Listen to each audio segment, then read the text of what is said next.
why, but lately I've been thinking a lot about death. Funerals can cost anywhere from $4,000 to $15,000. I wouldn't want to burden them with my funeral costs. Choosy lets you choose funeral insurance with confidence and costs no more. That's why I bought funeral insurance.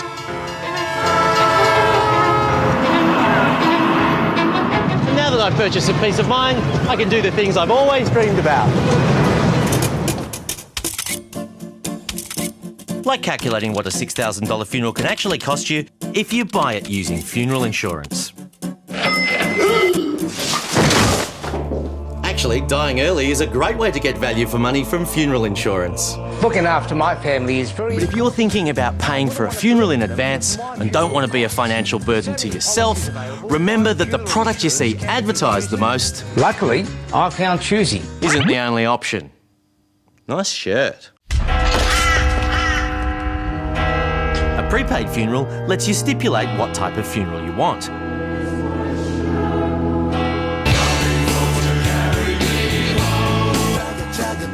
Although obviously there are some things you can't control. I specifically said she shouldn't be here! But if you prepay for your funeral, you shouldn't end up spending more than today's price for it, which may not be the case with funeral insurance. Funeral bonds aren't very well known. In fact, an ASIC report last year found that even some people who bought funeral bonds still didn't know what they were. With a funeral bond, you're not investing in a funeral as such. You're investing in a special fund. Once the money's in, you can't get it back. Until you die. Your investment's guaranteed, and any money the investment makes is added to your funeral fund. Now, there are pros and cons with each option, but according to Choice, funeral insurance is generally less cost-effective. And none of them are cost-effective if you're already covered. Hey, funeral cover is sometimes included with your superannuation or with life insurance if you've got that, which I do. So before you buy anything new, check to see what you've already got, because you only die once. Hello? There is a DIY option too. British consumer group Which says a high-interest savings account is the simplest and safest option to save for a funeral. Set and forget auto transfers to a high-interest account are worth considering here in Australia too, so long as you don't mind your bank statements constantly reminding you you're going to die. And it's not a bad idea to make the account in joint names. That way when you die, the other signatory can access the money easily. Thanks, Grandpa, but it's only for my funeral, okay? Hooray! Off to the party! So remember, if you're thinking of paying for your own funeral, it's worth doing a bit of research, even though that's a hassle. Otherwise, you might be digging a hole for yourself. Which, incidentally, is the cheapest option of all.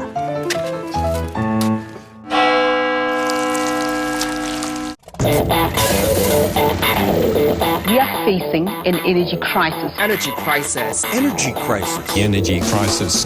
You know, to look at all that, you'd be forgiven for thinking the world is in the middle of some kind of energy crisis. The truth is, though, we've never had more access to energy. As long as it's consumed in drink form. And that's just as well. There was a time where if you wanted to do an everyday activity like backflip on a motorbike or literally plummet to Earth from the edge of space, you had to turn to a strong pot of coffee for support, or more likely, just not do that thing at all. Looking sharp, Jeff.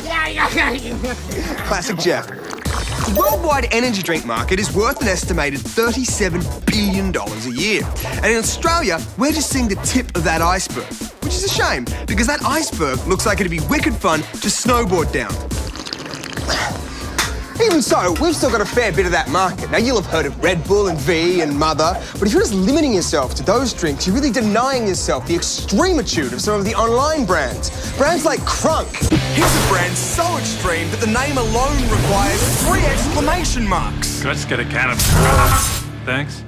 But if Crunk isn't your cup of crunk, then why not try one with ginseng, or pomegranate, or folic acid, or milk thistle, or horny goatweed, or creatine, or vitamins B3, 9, and 12. Or you could just quit your bitching and try them all at once. But what is it about brands like Red Bull that makes them so extreme? Well, check out these amazing ingredients! No, boring, no! The secret to Red Bull is an ancient and mysterious stimulant known only as caffeine. 80 milligrams of the stuff! Why, that's as much as a cup of coffee or a strong cup of tea! But wait, there's also about 6 teaspoons of sugar! But wait, there's also taurine! Which, according to these studies, barely has any added effect at all!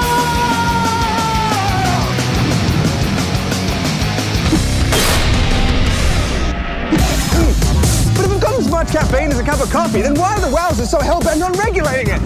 I need some facts. Time to find me a wowzer. Where is he? I'm sure he'll be soon. I am so sorry I'm late. I was doing a thing and now I'm not doing a thing. And hi, how are you? Good. So, we were doing a piece on energy drinks and you said that they're potentially dangerous. Why would you say that for even? Well, energy drinks contain a significant amount of caffeine. I know, I said that before. I don't know if you saw it, I was on a jet ski. Wow! No, I didn't. But if you drink energy drinks to excess, you can get caffeine toxicity. Okay, and what does that mean? It can lead to palpitations, tremor, anxiety. It can cause seizures. Yeah, I know seizures, whatever. No one does 12 coffees while partying on a Saturday night. I get it, blah-de-blah, blah. Like, it can lead to psychosis in rare cases, and even rarer, death. Right, but I mean, how common is sort of overdosing on caffeine? It is increasing because of marketing to young people.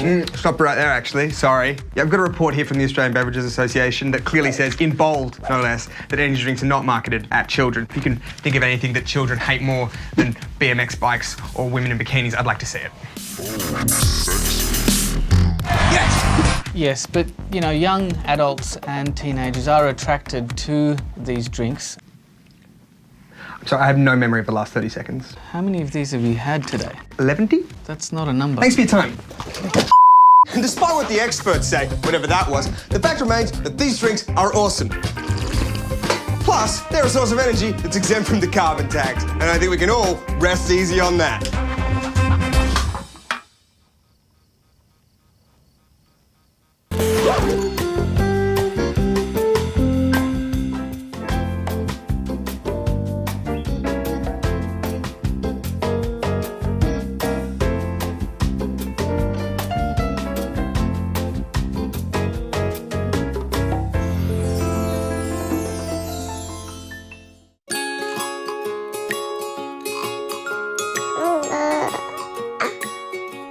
As a guilty mum, I only want the best for my baby. That's why when nature calls, I've got the perfect wipe for every occasion.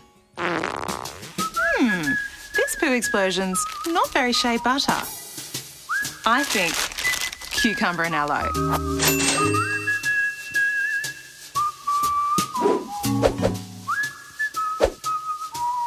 I know most maternity nurses say cotton wool and water clean baby just as well, so I bought these. They clean just like that. And of course, I only ever wipe in the safest changing environment.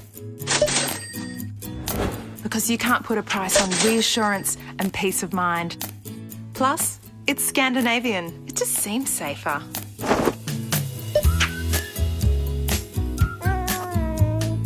And as a guilty mum, I don't want my baby to feel the slightest chill, which is why I always put my baby wipes in the baby wipe warmer first.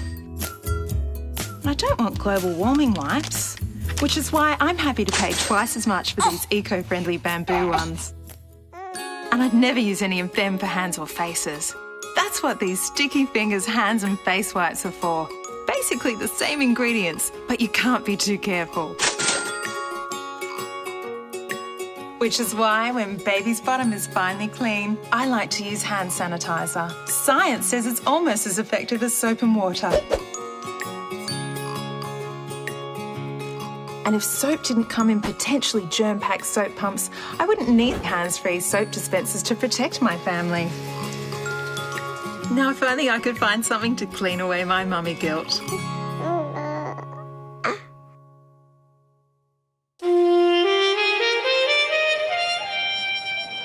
Been on this consumer affairs beat as long as I could remember, but I still got a buzz from a big scoop.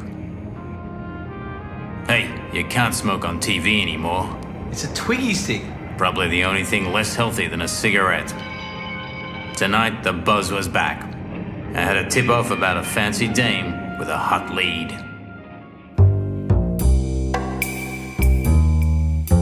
Her name was Zoya Sheftalovich, and she had a pair of pins you couldn't take your eyes off. Twiggy stick? No thanks. So what's the deal with this BB cream? It's a new makeup craze from Asia. It's called blemish balms or beauty balms, depending on who you ask. And it's supposed to be this miracle all-in-one product. So a serum, a foundation, a moisturizer, and a sunblock. This was bigger than I thought. Thanks for the hot scoop. Wait, that's not the story. Everybody knows that bit. Just as I suspected. The real story is how these BB creams and other makeups are claiming they're not involved in animal testing, but they actually are. But you got to do animal testing, to protect the broads. No, we don't. There are lots of new alternatives, like testing on donated corneas and skin cells. That's why the EU has banned animal testing altogether. And anyway, these cosmetic companies need to be upfront about their animal testing. Some people really care about this stuff, and they ought to know the truth. And don't you ever call me a broad. Feisty broad. You too. It was a great lead, but I needed some kind of clue. Any kind of clue. Anything at all.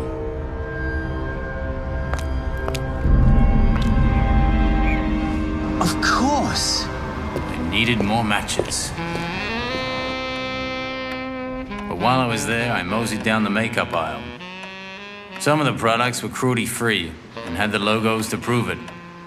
Others claimed to be cruelty-free, but made their own logos up. And then there were those that just said, Against animal testing? What does it even mean? How the hell would I know?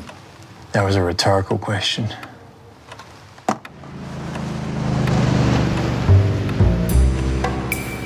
The dame was wrong. They were all against animal testing. I saw the logos with my own eyes. This story was deader than a stool pigeon pumped full of lead, hog-tied at the bottom of... But those labels aren't all telling the same story. That's part of the problem. The story was back on track.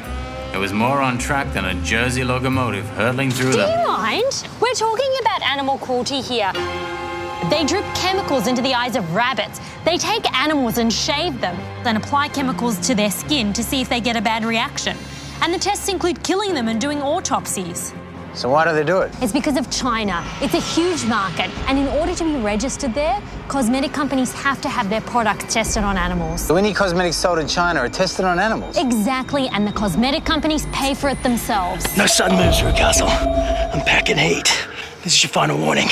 Lay off the cosmetic companies, or next time I mightn't be so polite. Thanks very much for your time, ma'am. So many questions swirling around my head. Who was behind it all? How did they get away with it? And was that really the best background we could get? I had to go and see the very nice lady again. I decided to go undercover. I've already done that. And it turns out not even the people selling the stuff know what's going on. I spoke to dozens of staff, and only one of them knew what was happening. Most of them said things like... It's actually illegal now. Internationally, it's illegal to test on animals. Because of the animal rights, it's so big now. So just wanted to check, are your products tested on animals? No, we're actually a part of, we're actually owned by Estee Lauder. Oh, okay. So we don't test on animals. So if even the people selling the stuff don't know what's going on, it's no wonder consumers don't understand what's happening. Great work, but terrible camera work. Now all I had to do was find out who the big cheese was behind all this animal testing. I've already done that too. This was getting annoying. L'Oreal, Estee Lauder, Clinique, Dior, Olay, Pond's, L'Occitane, Jolique, they're all doing it. I got L'Oreal. What was the next one? Will you stop doing that? Sorry about that. Even brands that have built their reputation on being proudly anti-animal testing, like Bobbi Brown, are now owned by Estee Lauder and sold in China. Bobbi Brown, you used to be so pure. And don't get me started on the websites of some of these companies. Like Giorgio Armani proudly claims on their website that it doesn't even have animal testing conducted by anyone else.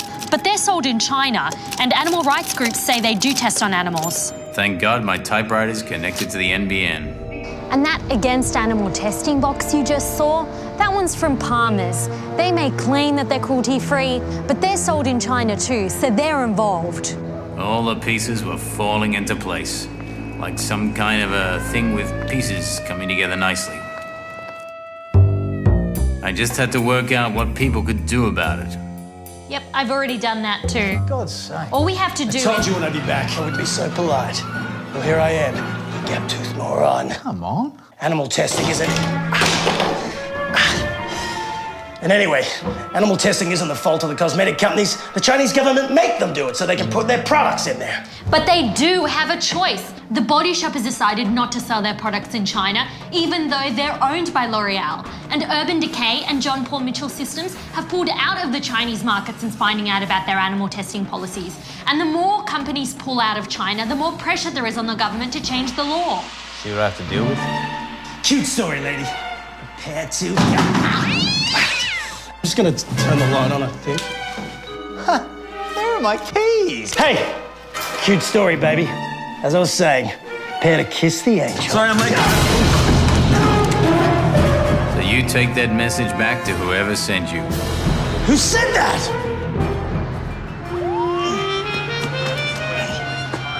I wrapped this story up in a neat and tidy little bow. Although I guess we hadn't in any way stumped animal testing. Who is that?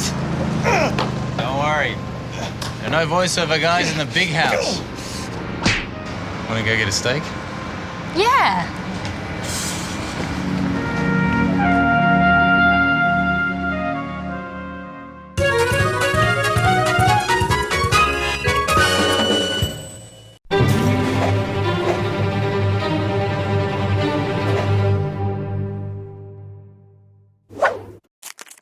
Dear Cadbury, for many years I have rewarded myself each day after work with the sheer indulgence of a single Cadbury Dairy Milk chocolate. As a compliance auditor by trade, I have always heartily endorsed Cadbury's calculation of 15.7 grams as the correct treat size. Lately, on inspecting my meticulously maintained treat stockpile, I noticed that the Cadbury treat size 15 pack has dwindled almost imperceptibly from 235 grams to 180 grams, while the price has been mysteriously unaffected. To put it another way, you have unilaterally reduced my daily treat from a satiating and truly rewarding 15.7 grams to a dispiriting, borderline insulting 12 grams. As a lifelong Cadbury devotee, you will not be surprised to hear me asking, why is it so? I am by disposition an optimist. I prefer to think of the glass of full cream dairy milk as half full, but meticulous research has uncovered that my mistress is not the only victim of your stealthy chocorexia.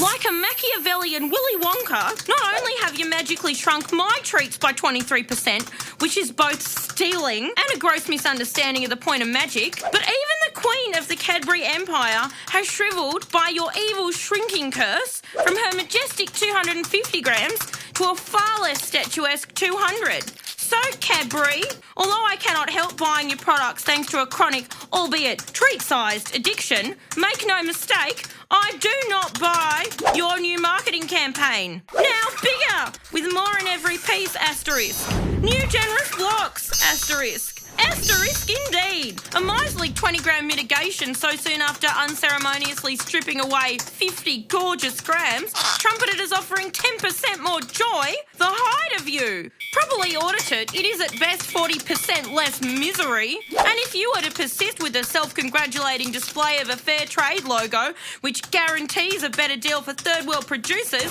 perhaps you might consider offering your first world customers that too. In my opinion, the entire Cadbury range should be marked Best Before January 2009.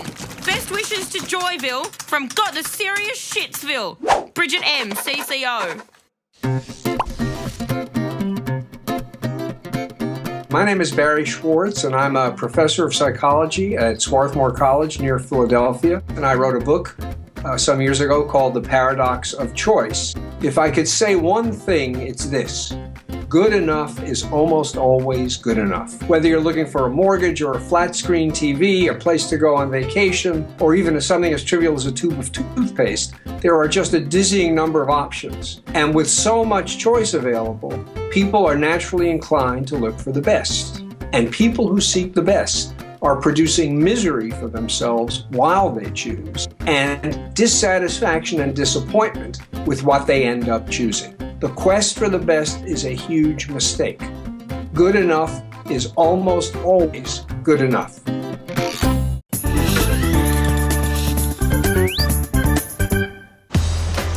Whenever you buy a plane ticket, you're asked to buy flight insurance. So what do you get for your $12.95 with Jetstar's domestic ticket and baggage insurance? Well, you get cover for checked baggage lost while in the care of Jetstar. Which is great, except that if Jetstar does lose your baggage, you can already claim up to $1,600 even if you don't have insurance. It says so on their website. But the best thing about Jetstar's flight insurance has to be the kidnap and hijack cover.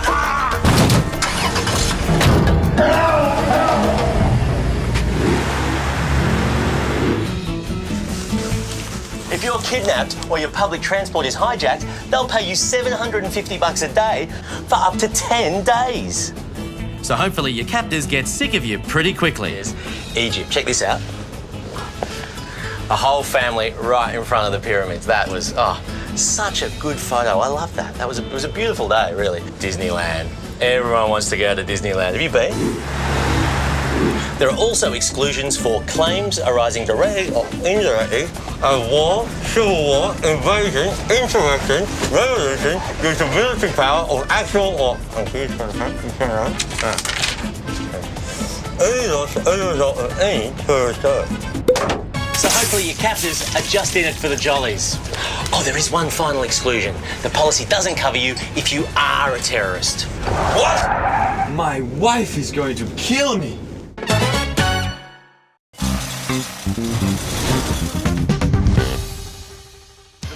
Back in the old days, advertisers had to speak to everybody to reach the few interested in their product. From the dairy case, Woolies orange drink only $1.39. Smile at the 50-cent saving. Nice. But today, companies can reach us directly with the right offer at the right time. Anyone can have a full head of hair again, guaranteed. So stop worrying about hair. Even if we don't know it yet. Right now, in Australia, some retailers automatically offer us personalised vouchers based on what we've just rung through the checkout. 50% off TV props. But in America, it's gone way past that. Last year, Target sent a teenage girl vouchers for baby clothes and maternity wear, angering her father in the process. This is totally inappropriate to be sending these things out to children.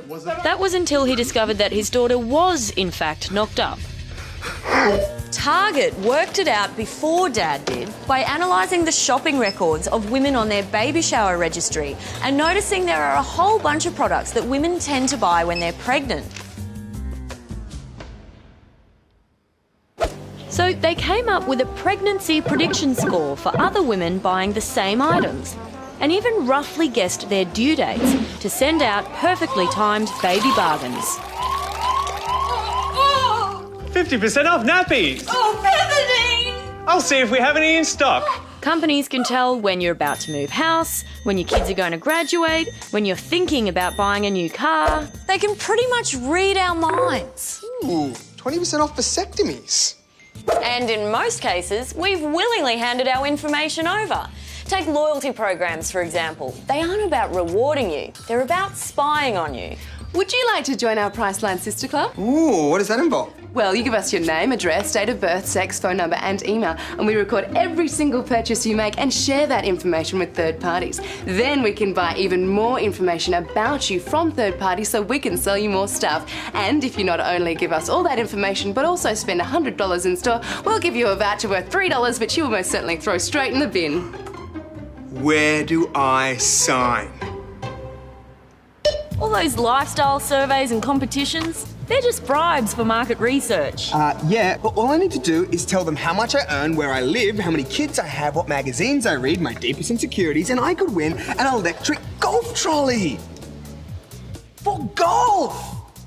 And then there's the mountains of data we create using our credit cards, mobile phone location services, social media updates, Google searches, actually pretty much everything we do online. Wait.